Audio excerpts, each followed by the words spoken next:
the violence is one part. The trauma is another part. And so I carried that for a long time. And I think that, when we drink and when we get a little bit of money and when we buy cars and watches and houses and all that stuff, we think that everything's going to be okay, that everything's going to feel better. And really with the substances, they're just kind of numbing everything for a long time until, again, real consequences started happening. Yeah, When did we meet? In 2010?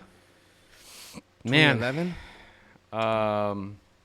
it was a while ago. I used to run a website that I founded called L4P. Luxury for Play, yeah. Yeah, L4P. And I think it just brought in a lot of people, including yourself. And it was like a whole lifestyle. I don't know, man. There was no Facebook. There was no Instagram, right? So there was a need for people to interact somehow, right? And so everyone went to this website that I created with these two knuckleheads, man, and we did pretty good.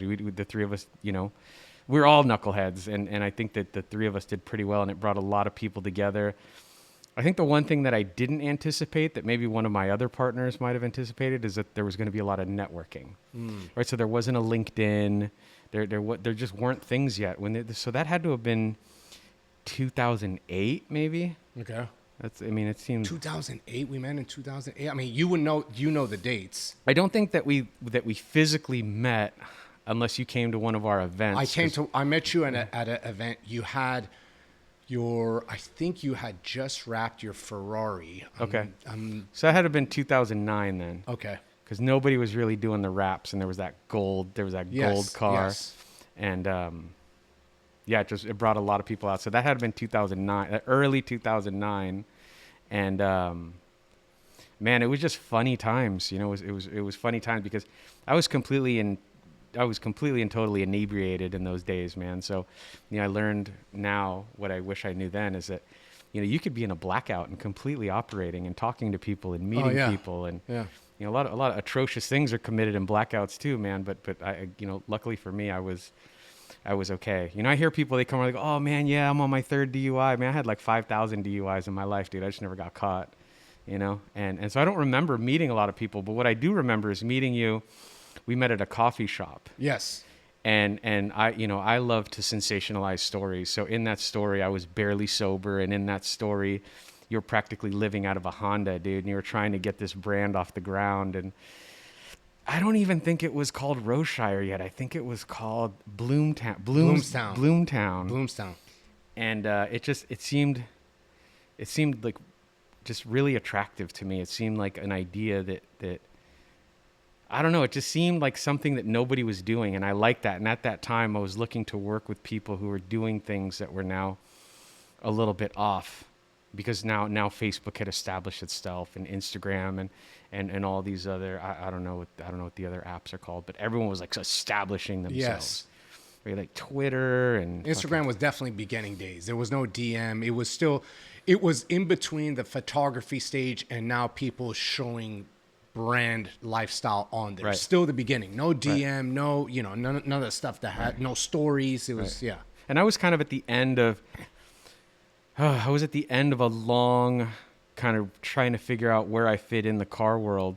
So right around when we met, it was kind of like the end of eGarage. And that was a production company where, again, YouTube was barely a thing when we launched eGarage. Right. So we were producing these automotive videos. It was automotive storytelling. And when I look back and reflect on that, it was, man, I really got to travel the world. I didn't make a single dollar doing eGarage. This is after the Gold Rush Rally and after L4P, and I'd met all these people in the automotive industry. But man, I really got to travel the world doing eGarage, and I really got to go into people's homes and see their private car collections.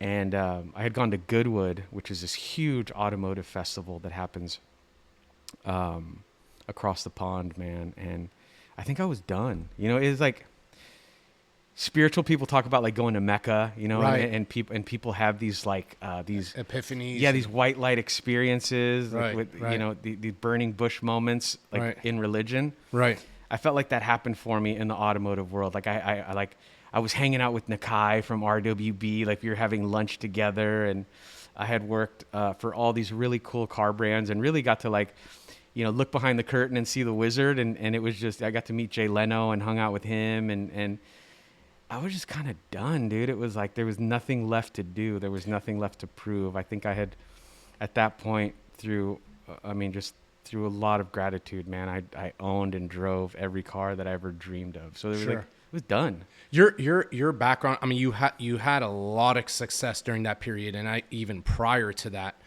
But your background was real estate prior to that? No, I just, honestly, dude, we can keep that part of my story short. I just married someone who was rich. Okay. And I was just able to kind of, weasel my way into hanging out with incredibly successful people. Okay. Yeah, that was kind of it. Okay. Man. So I mean, that's just the truth. But obviously you still turned it into something which was that luxury for play, first of its kind. Right. E-Garage. And then, you were featured in different magazines, heavy hitters, stuff like that.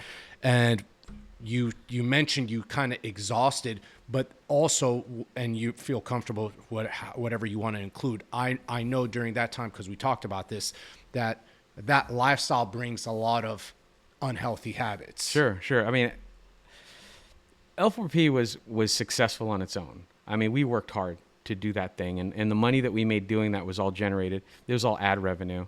Like I said, man, I had two really good knuckleheads, on my right side and on my left side, and my job was just to provide content and make it fun. I mean, that's what I've always done, is just provide content. And Right. It was really kind of an early, it really felt like I was one of the, like, an early influencer in the car world. Right. And I immediately pulled back, dude. Like, I just hated the way it looked. I hated the way that it felt. And it was unhealthy. It was incredibly unhealthy, And I think that you live life fast, and we did a lot of drugs, and we drank a lot and drove a lot and put ourselves into a lot of dangerous situations.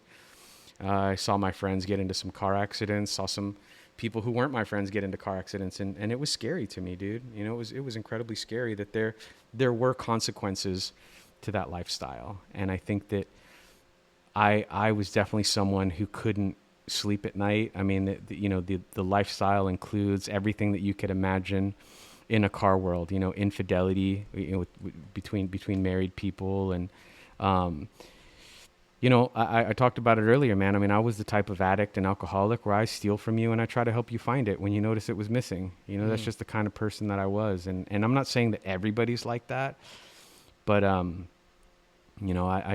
went pretty hard, man. I loved to drink and I loved to party, and I didn't really worry about the consequences. And so when consequences started happening, I definitely pulled back. I didn't want to be out there. I didn't want to be the face anymore. I didn't want to be the face of the brand. Well, that's what I was going to say. When you started, you were art director at Roseshire for a few years. When that was like your transitioning moment. You started selling your cars. A lot of the stuff, actually, I take that back, and you can speak on this. You're sober. You're totally sober. Yeah, 13 years. 13 years sober. And where was that turning point? Because I remember you posting a lot on Instagram about just kind of self-documenting things and showing it to the world. It kind of putting your accountability out there, hey, see what I'm doing too.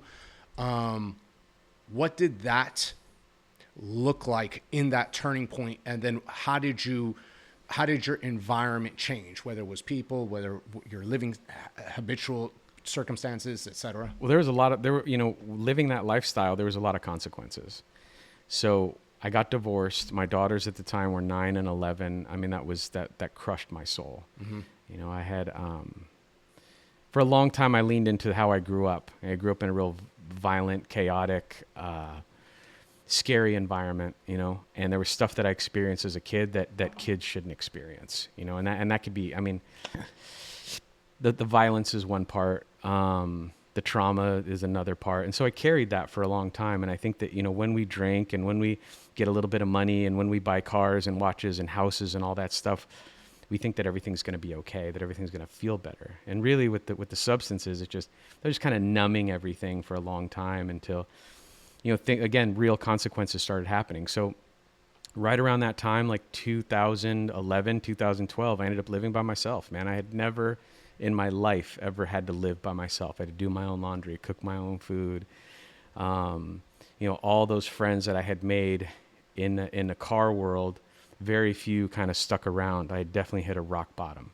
I couldn't have a sober breath in that year, like 2011 into the end of 2012. And, realistically, man, the scariest thing about that rock bottom was, I think from like, and I was still working. I was doing pretty well, making ends meet however I could. I was selling a lot of stuff off.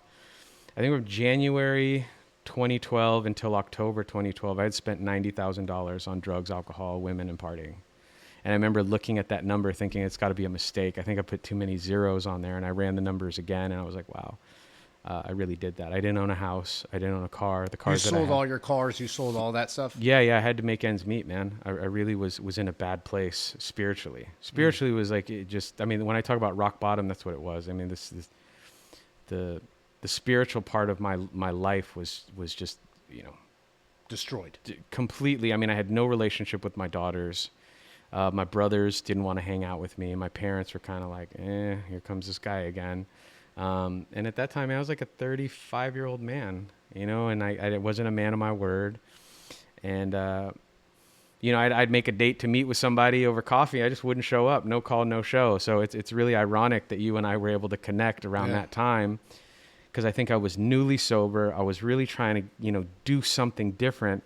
And I knew that I didn't want to do anything with the automotive anymore. So when Roshire became an opportunity, it seemed like, okay, this is something that I think I can do. Sure. I could take everything that I learned in the automotive with the marketing stuff and the videos and the photos and the storytelling, and I think this is doable. That's part of the reason I also approached you, because I did like what you were doing with the automotive side of it. And of course, you even remember this because we designed one of the initial box. If it wasn't, it was the initial box to actually create the runway. Was we were talking about how can we take elements of a car that make it so flowers being feminine, how can we make the box more masculine, adding the side vents, etc. Sure. Yeah, I mean that whole box, if you look at that box, it's got the louvers that come straight off like probably one of the most beautiful cars ever designed in the Lamborghini Miura. It has these louvers in the back, and I think we were trying to transmit that. And even the way the box opens is very much, if you look at like the 300 SL Mercedes-Benz Gullwing, if you look at that door, that's exactly what the door looks like when it lifts up. So I don't know if anybody ever caught that, and I don't know if we ever told that story. Maybe we should have, and it'd still be around. All of that was really fun because, whenever you start a brand, I look at all the brands that I've been really fortunate enough, that's the fun part for me, dude. Like starting L4P, starting Gold Rush Rally, starting E-Garage, hopping into SS Customs, hopping right into Vintage Electric, like all these brands in their infancy. That's where I think it's the most exciting because, you don't have to answer to any shareholders. You don't have to answer to the customers or the clients. You can just, and that's a huge part of why being an artist never gets boring to me, because I can always stay in that area of like, just today is a new beginning. Today we're about to redesign everything starting today. And once you get locked into a brand and it's been a year or 2 years, you got your customers, you got your returning customers. Now you got a bad Yelp review. Now you got all this shit you got to deal with, man. It's just not fun. Now, once you're a business owner, man, it's like all that creative stuff gets kind of put on the back burner because now you have all these obligations, right? Now you got to pay taxes, and now you've got to answer to, the guy who you pay $10,000 to rent his building to operate your business. And if you don't have that, dude, you get evicted. So there's all these things that happen in business that I think none of us like, but that it's that initial, the infancy. That's right. The spitballing, just coming up with ideas, the mood boards. I love all that stuff. I mean, this already.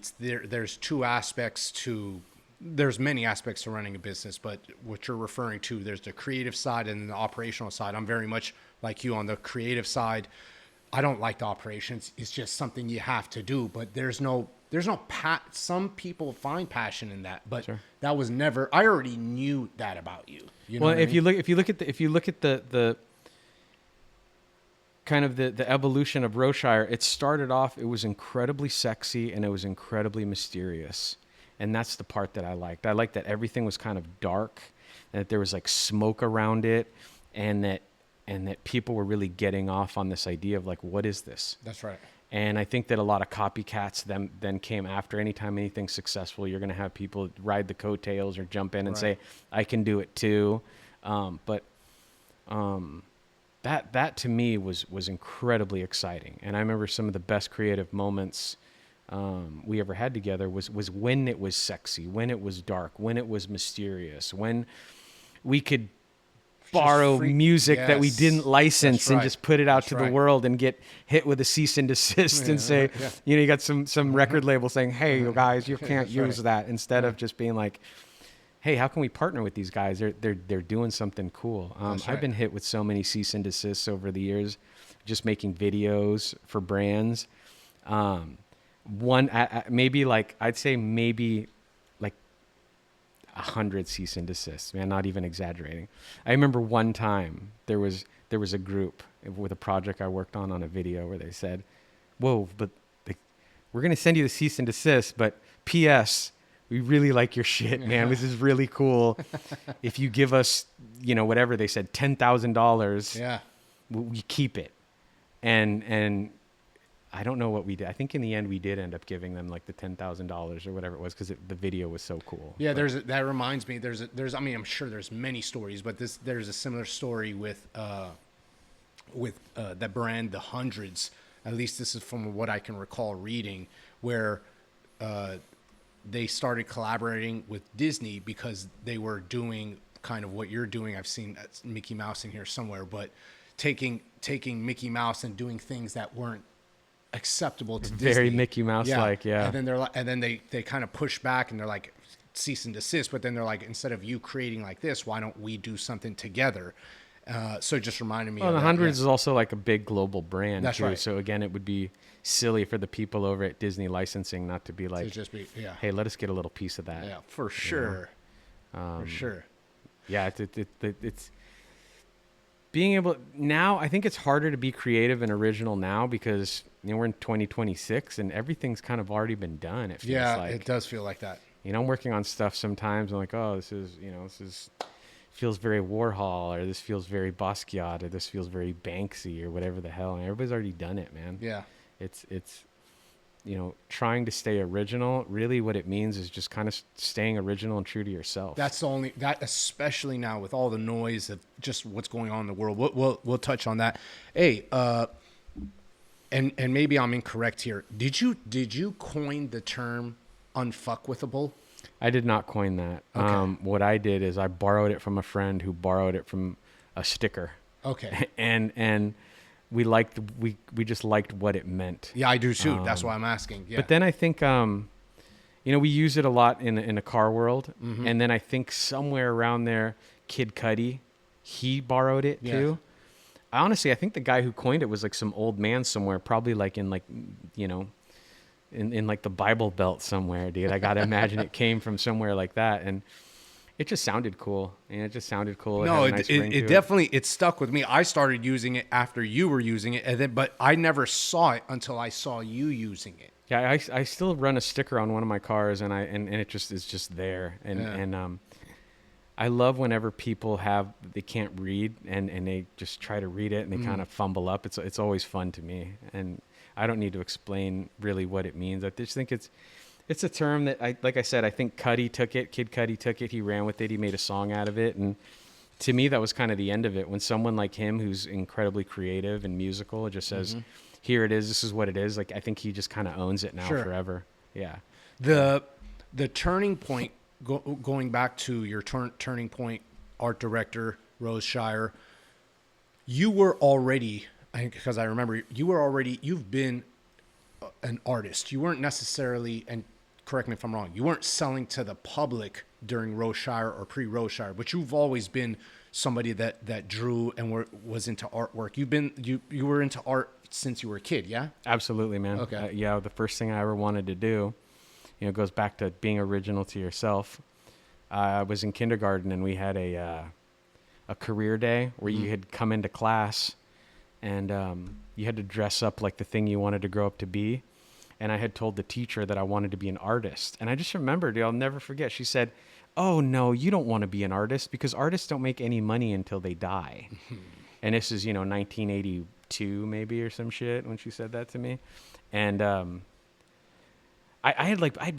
would paint all the things that I liked. I would draw all the things I like. If I liked Star Wars or Batman, like that's what I would draw.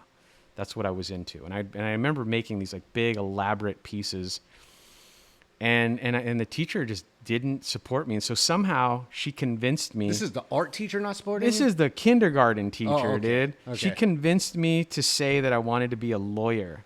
And so I went to school dressed in this suit, dude. And I was like hella fat, bro. And I stood up there with all the kids. They had the doctor and the firemen. And I went up there and I said I want to be a lawyer. And I had no idea what that was. Right. And then they had a Q&A at the end, and one of the parents, called on me and said, hey, why do you want to be a lawyer? And I didn't know what to say. All I knew is that lawyers made a lot of money. I had no, outside reference. It was just that. And so that's what I said, and everyone laughed, and that was the end of that. And I was like, oh, shit, man. I should have been a stand-up comedian if I could get this whole room of parents to laugh at my stupid joke. I didn't know it was being funny, but after that, I was pretty committed to being an artist. I was like, man, I don't think I wish I could find that teacher. I wish a teacher that said that to me is going to watch this and will contact me. Hopefully. And apologize. Yeah, exactly. No, I mean, you never know these days. Yeah, you algorithm, well, your face is covered. Hopefully So she finds it. Yeah. Yeah, man. So, I mean, I've been making art my whole life, dude. When did you start selling? So it's open to it's public? an interesting story. I've been making art my whole life, and I had this little workshop in the back of my house where I lived, and I had made a bunch of paintings. And it wasn't kind of until Instagram era. So, I was making stuff regularly, around 2012 to about 2014. Okay. Then I moved, and a buddy of mine came over, dude. And he's just this fucking crazy, wild motherfucker, dude. He's into everything. He's into cars. He's into strip joints, barbershops, bars. And he's NorCal Lowlife on IG, and he's not for everyone. Okay, he's not for everyone. Yes, and I know that he's very outspoken politically or whatever, but somehow we became friends. He comes over, and I've got all these paintings that I've never sold all over my house. And this had to have been 2015. Okay. And so, excuse me. So I had sold some little pieces here and there. Nothing crazy, there was no website or anything for me to sell art. And this guy came over, and we're buddies, and I'm thinking this dude is crazy, dude, because I'm looking at his Instagram, and it's cars and women and just the crazy outlaw lifestyle. And he's like, hey man, let's go get some lunch. And so I'm prepping myself that day. I'm all right, man, this dude's probably gonna want to go get some greasy bacon, grilled onion burgers. He's like, hey man, are you okay with getting a salad and some vegetables? And I'm like, what the hell, dude? Salad? It's we had that in common. We were both want to eat really healthy. Right, and right. Outside. So we became fast friends just off that lunch. It gave me I prejudged this dude. Contempt prior to investigation. I knew nothing about this guy, and he just wants to eat healthy and meditate and shit. And so we started hanging out more. He comes over to my house and he looks at all these paintings all over my house. He goes, you got a website? I go, no. You got an Instagram? Nah, I don't have none of that stuff, right? Because artists get really self-conscious about their art. And he's like, you ever sell any of these? I go, yeah, I sell them here and there. He goes, what would you sell this one for me? Or what? No, he said, what would you sell this one for?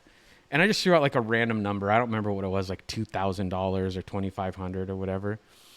He just kind of nodded his head. He's like, yeah, that's cool. He's like, how about this one over here? Same thing. I was like, I don't know, 1,500. And then we're hanging out at my house for a little bit. And then he goes to leave, and he PayPals me $5,000.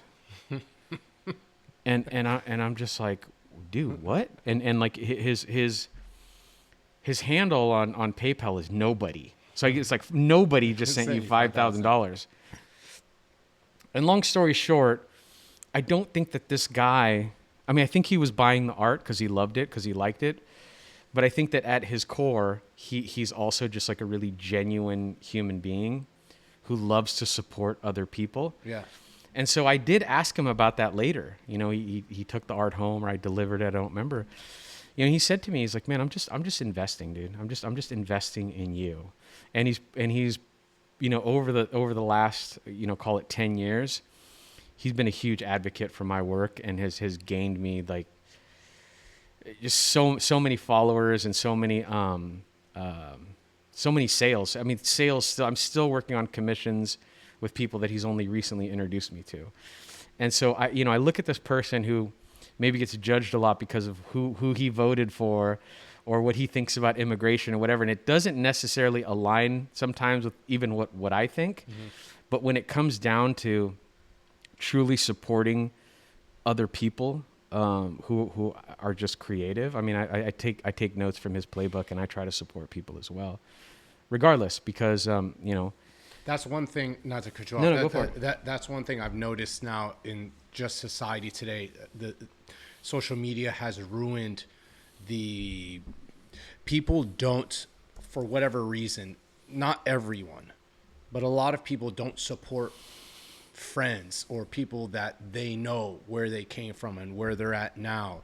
I even experienced it during Roseshire. I had friends, obviously, that bought from me, but I had friends that didn't either. And it was never something that you're laughing. It was never something where I'm like, hey, how come you're not supporting me? I didn't really give a shit. Sure. I didn't give a shit. But inside, you can't help but ask that question. Sure. And it's only become, in my opinion, worse because of just the flood of noise and distraction now just out there. Yeah, I mean, social media has done a lot to divide us. Yes.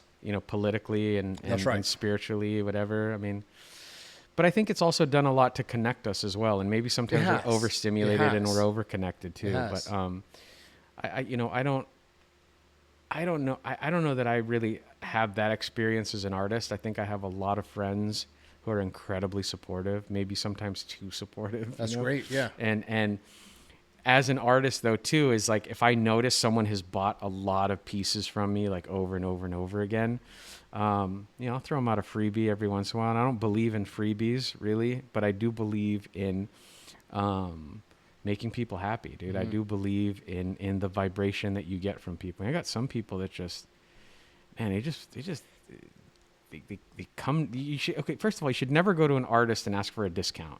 Don't ask. The artist will know. The artist will know if they want to give you a discount, right? Like, I used to do this thing that was incredibly passive aggressive where someone would message me and they'd ask for a discount on a piece of art. And I would reply with a photo of an empty refrigerator.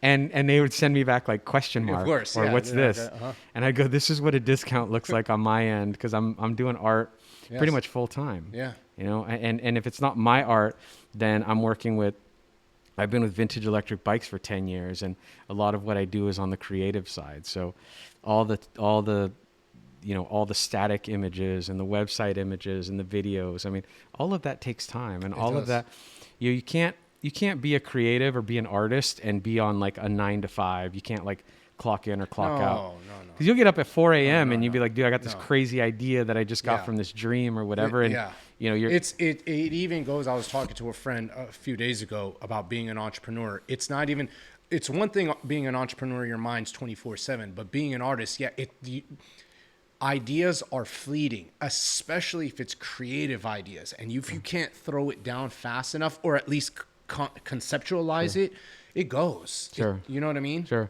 Well, and that's the interesting, you bring up a good point. I think a lot of people are really leaning into like how much AI is ruining art or whatever. And I don't know, man, it's just like anything, this is just where we're at. This is reality, and we've got, you either cooperate with reality or you don't. I think we'll talk about that in a second, but I think AI is going to benefit artists and creative people because we are obviously humans, and humans, it's just in our DNA to bond with humans, not robotics. Sure. No matter how much we're talking to ChatGPT, hey, what do you think about, what do I do with my finances? What do I do with my life? This, that. It's never the same as with a human being. And so the appreciation when it comes to creative work, we know and I actually did a recording about this on an episode, is there's perfection in the imperfection. Sure.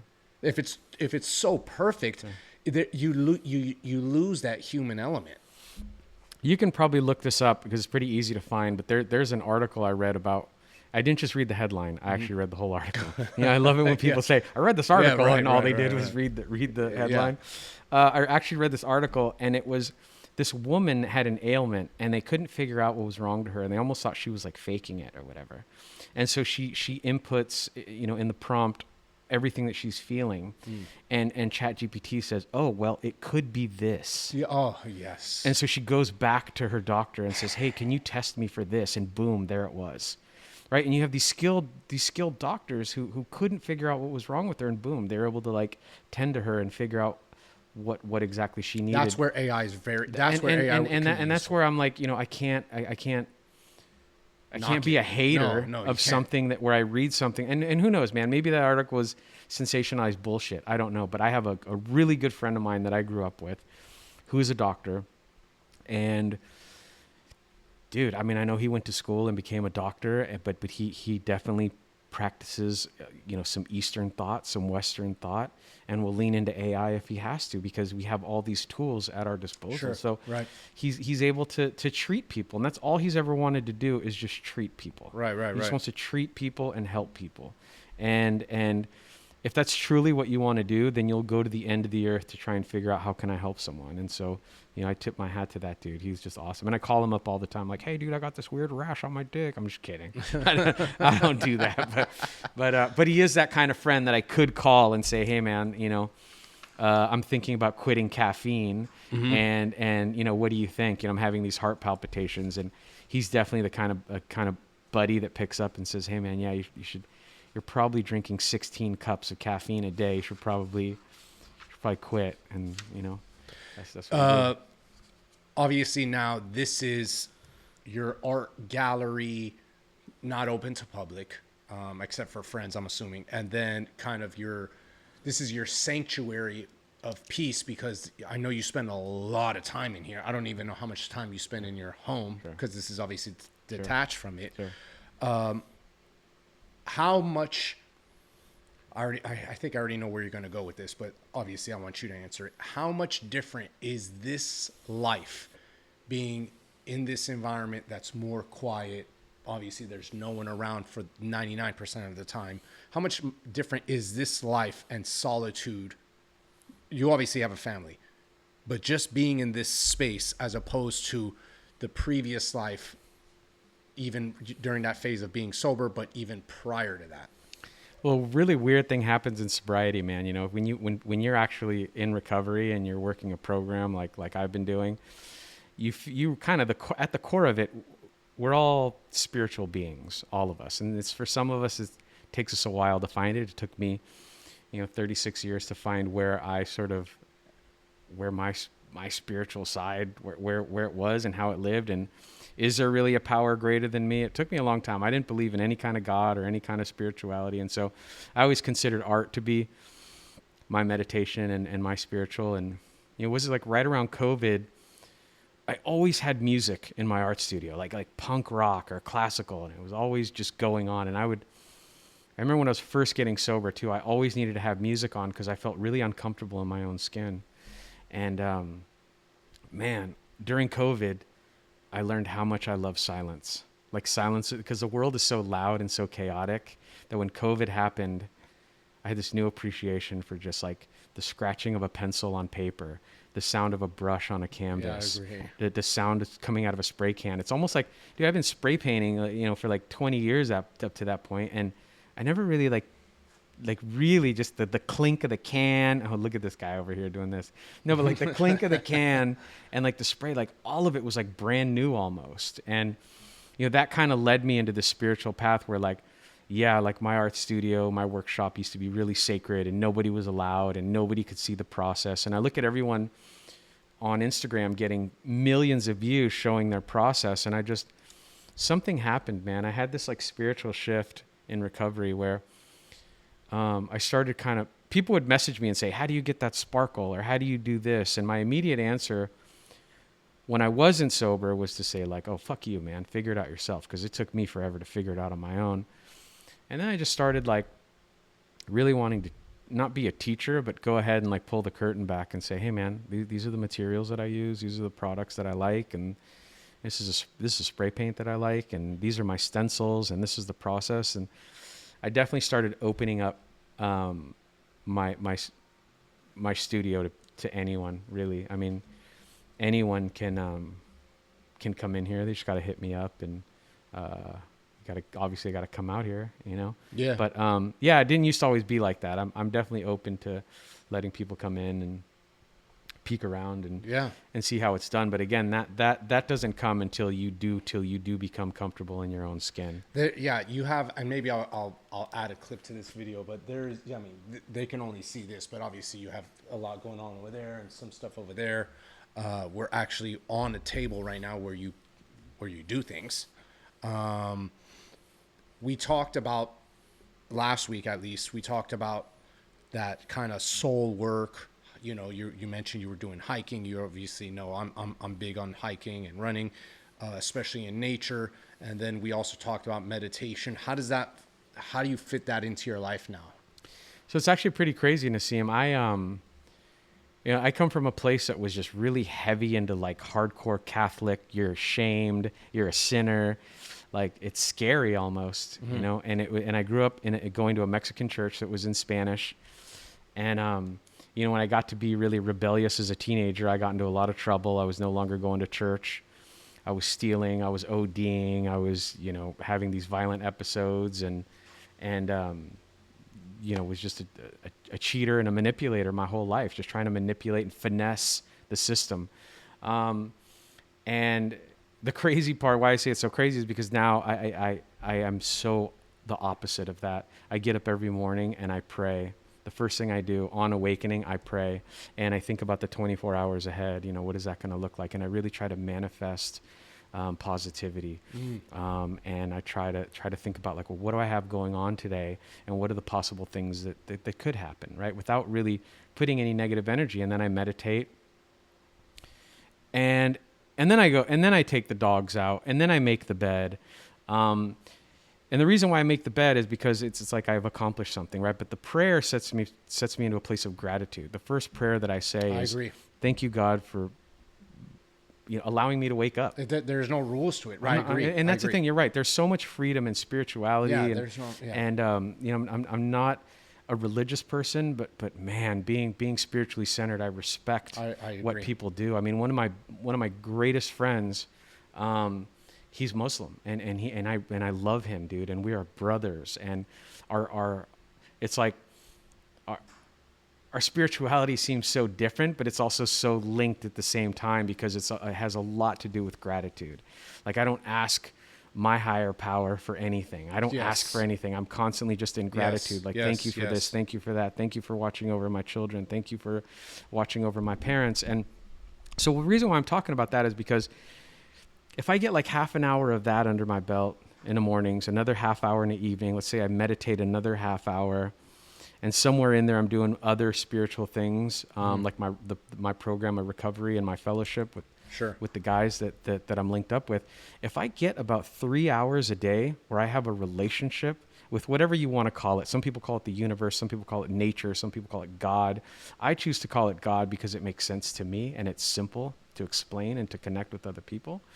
If I'm doing 3 to 4 hours of relationship with God every day, I mean, dude, after 5 days, that's like 25 hours. I have a relationship with a power greater than myself. So I used to only pray 5 minutes in the morning, 5 minutes in the evening. So now I'm only having 10 minutes a day. And I always tell people, take the person you love the most and spend 5 or 10 minutes with them a day. What does that relationship look like after 3 months? I can't disagree with that. No, the more time, I mean, like I said, there's no rules to spirituality, or even religion. Yes, religion obviously sets guidelines based on, you know, the prophecies of that book, right?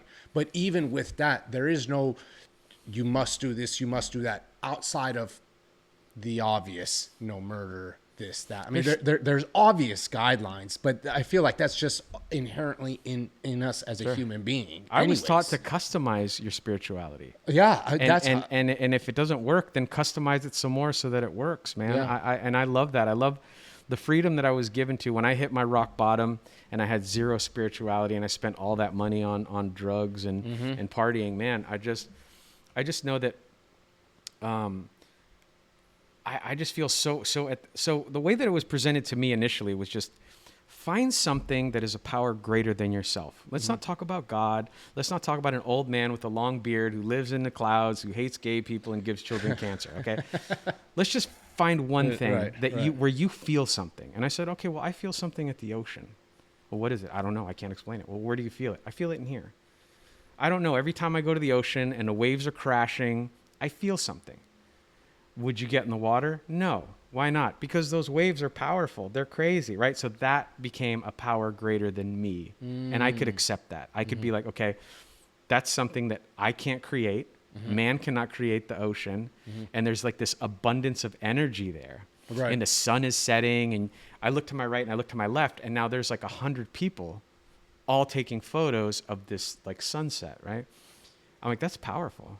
It's just this thing that I can't really explain, but it gives me a feeling. I go up to the forest, I go hiking in the redwoods, and I feel something. I don't know what it is, but I know that I'm kind of tripping out. Like I'm sober and I'm tripping out off like these 200-foot trees, and I feel something. So that was kind of the beginning of my spiritual journey, where I took these things that I couldn't explain and I didn't need to really understand, and I felt something, and I thought, you know what? I can vibe with this. I can vibe with making these things, the universe, looking up at the stars. I can make this be kind of at the center of my spirituality. And it kind of went on from there. And, I remember hearing someone one time say that, oh, like I heard God today, like God spoke to me today. And I heard somebody else say, no, like God's been speaking the whole time. Like we get all these God shots, and we get all these signs. It's a matter of whether you're willing to listen. I agree. Because I feel like there are signs everywhere. There's signs in numbers. So I can see the same numbers all the time. And I don't need to explain it. I don't need to understand it. I just know that I see them, and I know that I have this this spiritual sense about the world, and I believe that spirituality is real. I've heard it said 100,000 times by 100,000 different people. At the core of us, there is some piece of divinity in every man, woman, and child. And there are studies that have shown that if you are spiritually connected, you tend to live a higher quality of life. I agree. And what is that quality? It's not necessarily money. It's not necessarily a thing, but how you handle stress, how you handle anxiety, and what are the quality of the relationships that you keep around you. Because at the end of the day, you are the sum of the 5 people that you hang around with most. I truly believe that. And people are put into our lives for a reason. I truly believe that.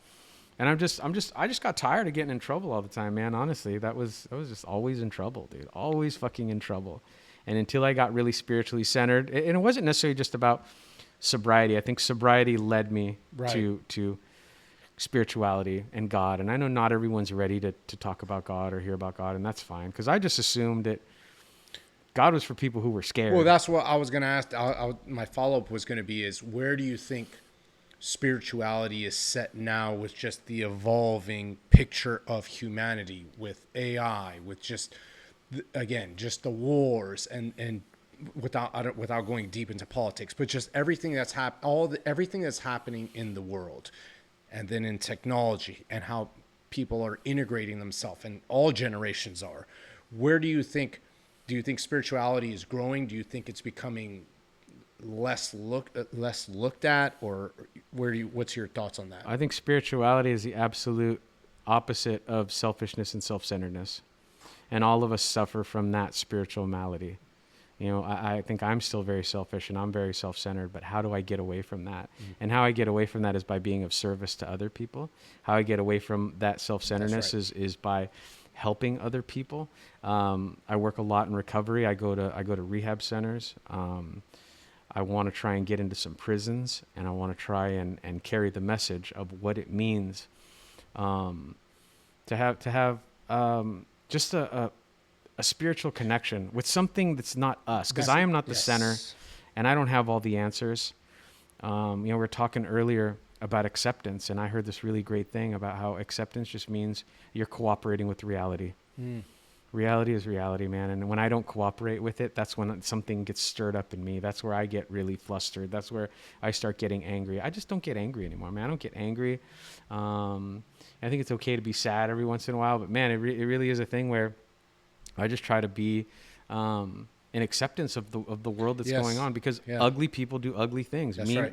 Hurt people hurt. That's right. No, when you let go, and you're talking about, that fulfillment of going out there, and I talked about this in a previous episode, where there is something that is very hard to describe. I don't know if this is inherently in human beings or if this is more spiritual and you can't really put your finger on it, but being an inspiration to others is the most fulfilling thing you can do. There's nothing that, obviously there's love. There's direct connection of love and humans giving love to one another. I think that is correlated with inspiration. It may not be direct love, but there's an indirect tie to that, because you're helping someone else and you want to give rather than let someone ask.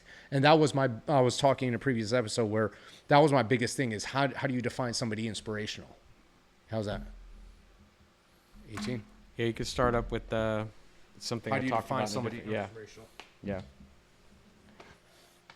It's going pretty good, dude. Yeah. Yeah, we're almost there. Let's see how many minutes we got. So plenty of time. 39 minutes, that's at 50 minutes. Oh yeah. We're on the spot. I didn't want to drag it hella long, but this is good. E. Okay. Well, I'll never forget the time I was at a rehab facility, and I think I had like maybe 11 or 12 years sober at that point, and I was really connected spiritually at that point, man. I just felt really comfortable in my own skin. I repaired a lot of relationships with a lot of people that I had destroyed. And there was a guy in there, he was struggling, man, and he was me and I was him, man. We were just in different parts of our life, He had, 4 kids at home. I have 4 kids. And he's in this rehab center, and he's in there for like 30 days. And he raised his hand and he asked me, he said, "How do you know God is real?" And that's like the $1 million question, right? And I said, well, this one's pretty easy for me. I said, look, I look at my life without any spirituality. And that's where, like, I've got all the cars, I've got the big house. The superficial things. My relationships are shit, though. And I've got a little bit of money in the bank or whatever. And man, but I'm like always in trouble. I'm like in trouble with the wife, or I'm in trouble with the IRS, or like whatever, man. I'm drinking, I'm lying, I'm stealing, I'm cheating, I'm manipulating. That's life with no God. And now I look at my life like with God, right? I got like no issues with the IRS. Like the woman that I'm in love with and live with now, like we totally trust and get along. The kids are all happy. All the kids text and call me every day. I've got no stress, no anxiety. I'm not manipulating or lying to anybody. That's life with God. So that's all the proof I need. I don't need any more proof than that. That's what I said to him. I said, I know what my life looks like without spirituality and what my life looks like with spirituality and like God at the center. And the crazy thing about that is that somehow he found a way to reach out to me, maybe like within that year, and said that he was out and that he was still sober, and like, wow, man, what that meant to him to hear somebody say like, hey, I had all this stuff, and from the outside it looked like things were really good, but the spirituality part, the malady, like I was so dead inside. It was just nothing. There's no meditation, no prayer, like nothing. And then over here, I got this prayer and meditation stuff going on, and I'm feeling pretty healthy, especially on like the stress and anxiety and all that stuff, right? That stuff sometimes gets us into a pretty funky place. But I could even show you right now what we do when it comes to God and why it makes us so uncomfortable. So pick your favorite like musician or song that every time you listen to it, you feel something. In my head? Just anywhere. I mean, tell me, like, is it Led Zeppelin? Is it Nirvana? Is it like... I don't know if I have something that you feel. Like when you hear it, you turn it up, or you go into a store and you're like, here it is, man. I'm feeling it. I like it. I love it. There's so many good ones. I'm just going to... I mean, I'll go... Like, it could be Michael Jackson, Prince, Well, whatever. I was just going to say, let's just say Michael Jackson Beat It. Okay, Michael Jackson Beat It. Are you talking about... No, I'm saying Michael's song himself as recorded... We're going to put it up here for a second, okay? Because it's perfect. Okay. Sonically, it's perfect. Lyrically, it's perfect. Michael Jackson in that era, Yes. musically as an The whole artist, thing. That's we right. call that perfection. Okay. Yes. Just like someone would say, okay, God is perfection. Okay. We're going to put that up there. Okay. Okay. Now, in my childhood, the obstacles were like the Catholic school, the church, the nuns, the priests. We all have our ideas about like priests or whatever, right? It's really ironic that we picked Michael for this example. Anyway, Yeah. but we're just saying that we feel something. It could be Michael. It could be, Vivaldi. It could be whatever, right? Right. So now I invite you to come over to my house and I'm like, yo, bro, I'm going to play you some Michael Jackson. And I pull out my guitar and I start playing the drums or whatever. And you're looking at me and you're like, dude, this sucks. Like, this does not beat it. Right. Okay, that does not Right. beat it. So why are you going to get mad at Michael Jackson for the way that I play Beat It? It's the same thing that I did with my spirituality. I blame all the priests and the nuns and the Catholic school and the church. But that almost that's just their interpretation of God, just like me playing guitar and drums over here miserably. I agree. Is my Yes. interpretation Yes. of Beat It. Yes. Yes. And so,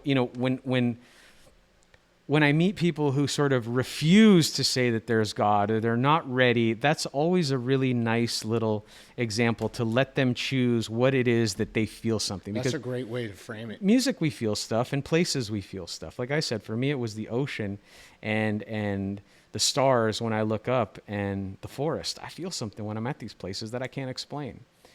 And who am I to criticize what I call God's handiwork, man? I mean, God created these things that I ingest and believe to be perfect and beautiful. There's nothing like a pink sunset for me, dude. Like pink clouds and like a vibrant sunset. Every time I see that, I just go, wow. Like, This is fucking why wow, I mean man.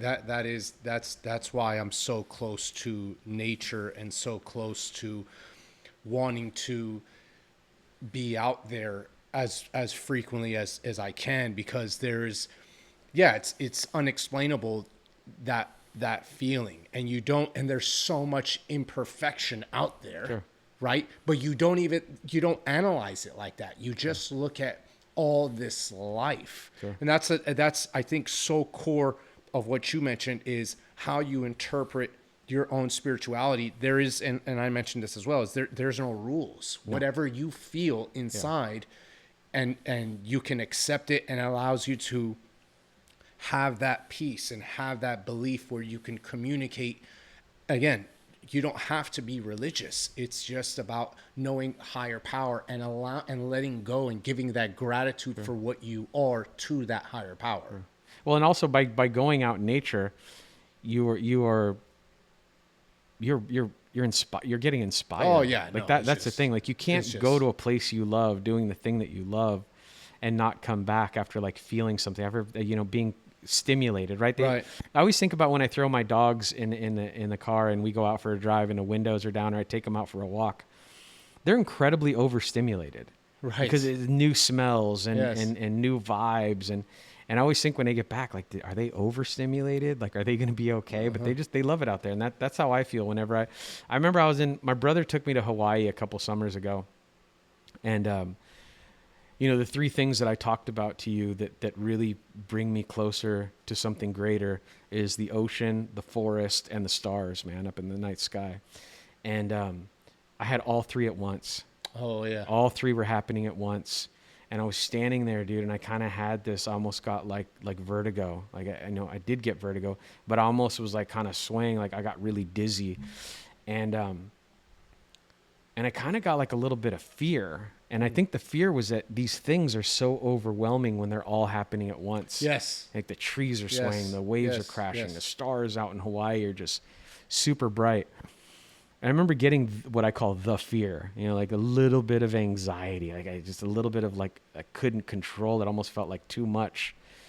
And I remember just kind of closing my eyes and trying to go into this meditating place, and I never ask for anything. I'm constantly listening in meditation. I said a quick prayer, and I just said, God, comfort me in this moment. I don't like being alone. It felt too much. And I open my eyes, and I see this figure coming through the forest, and it's my brother. and he's just like, hey man, are you good? I go, man, I'm fucking great. Now that you are here, I'm fucking great, man, because something happened in that moment. Yes. You know, where I was starting to go into that place of anxiety because it was so overwhelming. And I just didn't want to be alone. Sometimes we just don't want to be alone, man. No, I'll give a quick example. A little different than that, but same experience. And I don't try to say this in any way from like, I'll just. This was my own experience. I've had many experiences like this, but even more recent, I didn't think I would get to this point because I ran a 50K ultra marathon a few weeks ago. And I've been running and hiking for over a decade easy. And what I put myself in that position because I wanted to do something difficult and challenge myself and also put myself into discomfort to grow my mindset around deeper meaning of who I am. And it's very hard to explain unless you put yourself in those hard things. And maybe you can relate to this, but where I'm going with that is there was a point where, I don't know, let's just call it mile 25, which is about 30 to 35K in or so, maybe 35 to 40K in. And I just there's no one by me. I'm in nature and I was in pain from my waist down, and I started to just get really emotional to myself, thinking, why did I put myself in this position? Not like crying, but emotional to myself. And I allowed myself to I didn't allow my mind to shift into the negative. I shifted more into the positive, and I started to look at just everything around me, which was pure nature. And I felt this, and a lot of people experience it in different ways. I felt more of this sense of relief where I'm like, I'm not alone. There's life around me. And when I hike, I don't think about this stuff, but it was only in that vulnerable state that did my mind go there. And you can look at it and transition that into a spiritual sense, because I didn't look at it like, oh, there's a plant. I looked at it as like life. There's life around me. And it gave me strength. And it was only in that fraction of a moment where I kind of snapped back into the normal path of what I needed to accomplish. I couldn't just walk the whole thing. I needed to start running again. But I was just thinking when you said that was a point where I remember there's something more than just what's in my mind. And if I just allow myself to intake that, there's comfort there, just allowing the vulnerability to let go of that. Sure. No, man. You know? And did the pain go away? No. Okay. No. The emotional sense went away. Sure, There was this, It wasn't that I was going to give up. I already set in stone that I wasn't going to give up on this climb, but it was just this overwhelming emotion of it could have been from the pain. It was a combination of things, and I didn't allow it to overtake me, and I just allowed myself to be in that moment. Because when you're going hard on these trails and you have a time limit to complete, I already knew I wasn't going to get first place. I mean, there's dudes out there that were smoking me and guys that finished. Yeah. So I was just like, the goal is to complete and I'm not give up. It's called do not finish, DNF. And I knew I wasn't going to do that. And I wanted to embrace, because you're so focused in finishing, you don't embrace where you are. And that's why I love nature so much, is being able to embrace and intake that stuff. And I forgot about that, but in that moment, I allowed myself to intake that again, and I found strength in that. Well, I think we talk a lot about, just how to process stress, but anxiety, especially panic attacks or whatever. And what I was taught was that a lot of that panic and anxiety, it comes from us sort of internalizing everything in here. And I was taught to talk to yourself out loud. Yes. Talk to yourself out loud. Yes. And I had a mantra for a long time when I was really battling with anxiety and panic attacks. And I would have to remind myself that, like, this is exactly where I'm supposed to be right now. I would say that. I would actually say that out loud. I'm supposed to be here in this moment right now. And I would just repeat those things to myself. And now, man, I work with a lot of kids on the weekends too. I coached baseball with these kids, man, for like 20 years. I've been coaching kids, man. It really is something that gives me a lot of, it just fills my life with just love. We were talking about love earlier, and how it comes from all these places, and how important it is to feel love in our lives. And one of the things that I tell these kids, man, a lot of it is just mental, especially baseball, man. Baseball is a game of 20% success. Yes. It is like the worst fucking sport ever for trying to make yourself feel good, man. But like, I tell these kids, man, if you're 30% successful, like, you're going to the Hall of Fame, dude. Yeah. Like, really. Yeah. And when you're batting, dude, it's 1 versus 9. Right. Yeah. The odds are always stacked against you. And I think that's why I love it so much too, man. But I teach all these kids that I work with. I work Saturday and Sunday. I do hitting lessons here locally, and I teach these kids. I ask them first. I say, when you're walking from that on deck circle and you're going to go to the batter's box, that's really you go to hit. What are you thinking? What are you telling yourself? And these kids are always like, I don't know. And then some of them are 4 years old, and some are 14 years old. And so I have them come up with these mantras. Now, and I sort of adopted this from someone who plays professionally. Now, when he goes from the batter's box, and when he goes from the batting circle to the batter box, he's saying to himself, this pitcher fucking sucks. He tells him that. He says that to himself over and over and over again. And so you all got to have your own mantras. These kids will have mantras like, I'm going to get a hit this time. I'm going to get a hit this time. And when they strike out, I say, well, what do you tell yourself the next time you go bat? And I've taught them to say, I'm going to get a hit this time. I'm going to hit this time. I say, hey, if you can get a hit 2 out of 10 times, you're amazing. You're great, man. If you do it 3 out of 10 times, you're an all-star. You're a Hall of Famer, dude. But you have to manifest through positivity. And the same thing goes with anxiety and panic attack. Like, really, it was these simple tweaks that worked for me, where I'm exactly where I'm supposed to be right now. And sometimes letting it come out verbally is combating that internal dialogue that I'm having in here. That's like, oh my God, what's happening? Am I going to be okay? Like, I would think that I was going to die in panic attacks. It's how bad they would get. And, yeah, man, I really thought that working with like psychiatrists and psychologists, and I did the whole like family therapists and the marriage counselor. I did all this shit, man. And I really didn't find any relief from any of that. It really was when I started working with other people in recovery who were dealing with all the same things that I dealt with, childhood trauma, whatever we had in common. Like, it was all about like what we had in common, not how different we were. It's when I started working with people like that I really started to find a lot of peace, because they understood me and I understood them. Well, so that's what I was going to ask you is, and maybe more broadly speaking, for anyone that listens or watches, what would be your recommendation for people to navigate the world right now with finding success, finding spirituality? I know this is hard to answer, but because I'm asking for more of a broad statement from you, but how do you think people should navigate the world right now in finding success, peace of mind, staying centered with spirituality, love, etc.? I think a huge tool that I keep in my toolbox is pen to paper. Really, if I'm struggling with a relationship, like let's say you're in a relationship and you don't really know what are the pros and cons to being in that relationship. Well, the pros are this and the cons are that. But I truly believe that there's something magical that happens that flows through us. I'm not talking about typing on your phone. I'm talking about actually going old school with it, a pen to paper. And your whole life. And write what you're feeling. Okay. Really write down what you're feeling. Give yourself some realistic goals. What goals can I achieve this month or this year? But they have to be realistic. That's the thing. Like, I can't go and write down, I can't go in and journal and say, hey, I want to have $1 million by December. I mean, that's not realistic. Yeah.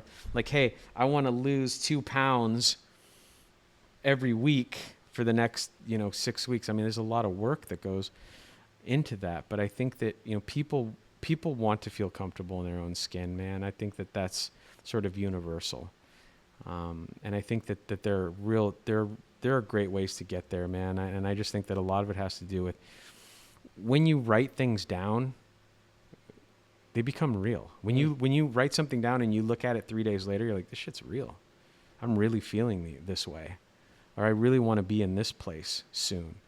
And, I come from a place of a lot of struggle. I have an immigrant father, lived in a really bad neighborhood, and was around a lot of criminals, a lot of criminal activity, a lot of violence, a lot of chaos, and a lot of trauma. And I used to carry that as sort of a badge of honor, really. Like, I grew up in the murder capital of the world, man. Fuck you. You don't understand me. You'll never understand me. And it led to some really unsavory behavior with some unsavory people. And it wasn't really till I got into a point in my life where I got into a 12-step program. And part of that is actually writing down not just what my character defects are, but am I willing to let go of those character defects? Like, do I really want to base my personality around, like, hey man, you'll never understand me because I come from a fucking chaotic place. Right. A lot of people come from a pretty chaotic place. I have a lot of friends who had to escape Tehran during the That's right. the revolution. That's you right. know, and I can't even imagine what it feels like to escape your own home. So why do I want to go around and carry like this badge of honor, like nobody gets me, nobody understands me, right? But when I write all this stuff down, I realized a really important thing, man, that the things that I thought happened to me didn't. They just happened. These things didn't happen to me. They just happened. And am I willing to make peace with that? Because I don't live on the streets anymore. I don't have an uncle who's a pimp and a gun dealer and another uncle who's a drug dealer. I had that. It didn't happen to me. It just sort of happened. I live in a nice neighborhood. I know my neighbors. I drive my kids to school every day. I talk to my daughters every day. They come and visit. I go visit. So why do I want to carry that stuff around me? It doesn't define me anymore like I thought it did. And really what it was I just kind of had a chip on my shoulder. And there's this thing I learned in recovery too. Contempt prior to investigation. And that means, like, I could meet you and I don't know you, and based on my life experience, I have all these preconceived notions about you. And I'm like, you know what? Fuck this guy. Right. I'll never be his fucking friend. Right. Oh, he's kind of cocky. He's arrogant. Usually things that would bother you, that would bother me, would be things that kind of remind me of myself. And I've learned that over my life, man. I think it's just, I don't have that anymore. I used to have this thing where I would criticize people. I'd go to a baseball game and the people sitting in front of me, I would just find them annoying. I'm like, what are they even talking about, man? What are they doing? Look at them. Look at them. They're overweight or whatever I would say to myself. And I don't know why I did that, but I just don't do that anymore. I don't do it anymore. And sometimes it'll try and like creep in through like the side door or something. It's you know what it is? It's the ego. Yeah. It's the ego, and everyone has different levels of it. And I think that the ego is there. A lot of people misconceptualize the purpose of ego. Ego is there to protect you. Sure. But over time and how we grow up and our surroundings and whom we're surrounding ourselves with, ego becomes something negative, and then it stays with us. Sure. Oh, and then as a child, obviously it just expands on that. But ego is there to for protection. But as long as you understand that's the ego speaking, and that awareness brings you to the point where in that fraction of a second, you're like, why do I need to think that? Well, that's why service is so important. That's right. Like, can you be a service to your family, service to your community, service to your local church, whatever you want to be a part of. I mean, that's going to counterbalance and get you really far away from that ego and that. That's right. And, and that doesn't mean, look, if you're going to go to a shelter, if you've ever been to a shelter, I used to think that a shelter was like, I don't know why, but I thought a shelter was minority men who were drug addicts who were looking for a free home. I went to a shelter right around 2016 for the first time to be of service. Sure. And it was not that, dude. Right. It was women and children. Yeah. Who they were getting their kids ready to go to school. Yeah. And they were escaping a violent, volatile situation at home. It was a lot of families in there, dude. It was a lot of families, and that really kind of opened my eyes to like, well, I'm vibing on, like, I like this. Right. I like being of service. Now, never once did I think I should go in there with my cell phone and videotape myself being of service so that I can later post it on Instagram so that everyone sees what a great guy I am. I know people do that, and that's their thing, but real service means like doing the right thing when nobody's watching. It's the inner work. That's right. Yeah. It's when no one's watching. And But you know what the craziest part about that, real quick? To those people that do that just to flex and show people, when you do it in the dark, behind the scenes, that inner work, you transform. Right. And then that appearance of you is changed to other people and how you carry yourself over a period of time, regardless. yeah, and that's the greatest reward, man. That's right. That's right. I think we're on time here. I think we got time. We got time. Yeah, no. All right. So No, the timer's up on the camera. no, that means we got like 5 minutes. So here, Okay. let's, I guess, do you have any closing recommendations in general about any of the things that we discussed for anyone listening or watching?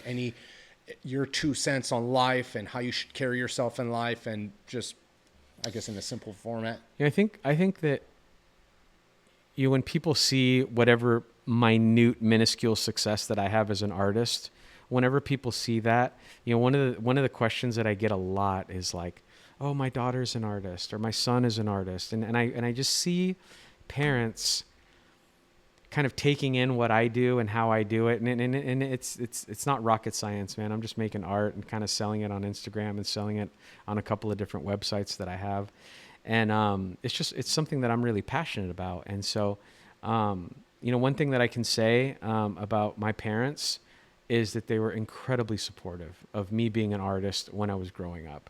I mean, I played baseball and I did all these other things, but they never pushed me to be a straight A student.